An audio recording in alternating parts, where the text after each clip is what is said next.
Mabuhay nanay for today's vlog. Tara't samahan niyo ako sa buong araw na gawain ko bilang isang nanay. Gabi na nga ng oras na ito mga mare at hindi talaga ako dapat magbablog dahil gusto ko ngang magpahinga at sobrang sakit nga ng katawan ko. First day kasi ng period ko at grabe napakabigat nga ng pakiramdam at sobrang sakit nga ng ulo ko. Pero dahil ayaw nga akong tigilan ng bata at gusto nga makipaglaro, eto't pinagbigyan ko na. Minsan talaga nakikipaglaro ako dito kay Habi lang kaso mga mare ang gusto niya buong araw nga kaming maglalaro. Ang hirap lang talaga lalo na't kapag meron nga akong mga trabaho na kailangang tapusin. Pero dahil pahinga ko nga ng araw na yan, eto't pinagbigyan ko ang bata, tuwang-tuwa nga. Kinabukasan nga mga mare, pagkagising ko, bumaba na agad ako para makapagsimula na sa mga gawaing bahay. Sobrang tindi na talaga ng init ngayon kaya hindi pwedeng nakasarado lang tong bintana. Dumiretso na nga ako sa kusina para makapagsalang ng sinaing. Isunod ko na ngang ilagay etong galon cover mga mare para hindi naman masagwang tignan yung galon namin. Ang sakit kasi sa mata nung kulay blue tapos ang tingkad-tingkad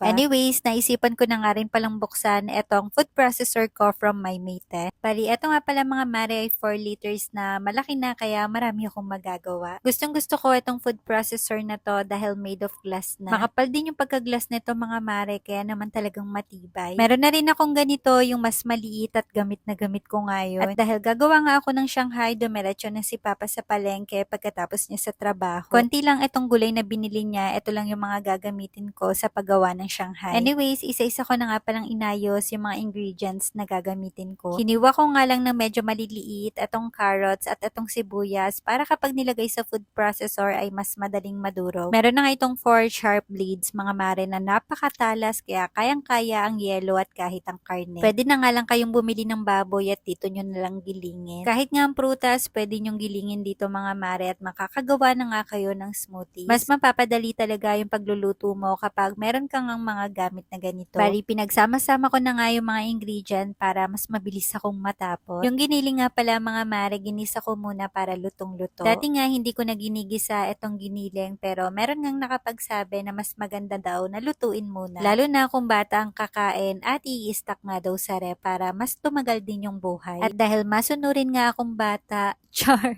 syempre, sinunod ko na dahil wala naman masama kung susundin. Pagkatapos kong matimpla, dito na ako sa nakakaiyak na part. Char. Ito talaga yung pinaka-ayoko mga mare, yung paghihiwalay ng pambalot ng Shanghai dahil madalas talagang nasisira ko at talagang inaabot ako ng ilang oras. Pero dahil paborito nga to nung dalawa, naku, gagawin ko pa rin. Bali, isa-isa ko nga lang palang binalot itong mga Shanghai at yung iba dito mga mare, lulutuin na ni Papa. Siya na nga yung pinagprito ko dahil marami pa akong babalutin at baka bukas pa akong matapos. After nga ng 100 years, eto't nabalot ko na yung iba at yung iba nga mga mare, pinrito na ni Papa. Kumain na nga rin pala kami dahil gutom na at eto nga yung iba mga mare, iista ko sa rep para kapag wala ngang ulam, nako meron ngang maluluto. Ang kaso, punong-puno nga yung rep namin kaya dilagay ko na lang dito sa baba. Eto yung kagandahan kapag niluluto yung giniling, mas tumatagal yung buhay ng mga pagkain. Anyways, pagkatapos namin kumain, naghugas na si Papa ng pinggan at ako naman nilinis ko na nga itong lamesa. Dito sa bahay, tulungan kami, hindi pwedeng ako lang at hindi pwedeng siya lang. Pagkatapos ko nga mga mare, eto tinawag ko na si Habila para mapaliguan na. Etong new release na baby bath ni Unilab nga pala yung gagamitin ko. Sobrang excited na nga ni Habilang gamitin to nung nakaraan pa mga mare, ang kaso sobrang busy ko nga at ngayon ko lang nagamit sa kanya. Pagkatapos nga niyang maligo, binihisan at sinuklayan ko lang. Matapos ko na nga yung mga gawaing bahay at natapos ko na rin asikasuhin si Habila, eto na yung time para maligo. Syempre, mag-skincare pa rin tayo mga mare dahil eto lang yung nagsisilbing me time natin. Kapag naging nanay ka, ikaw na yung last priority kaya kahit papano bigyan pa rin natin ng oras yung sarili natin. Anyways, pagkatapos ko makapag-skincare, ayan, dumiretso na ako sa aking working area para naman makapagtrabaho. At doon na nga natatapos ang gawain ko bilang isang nanay sa buong araw.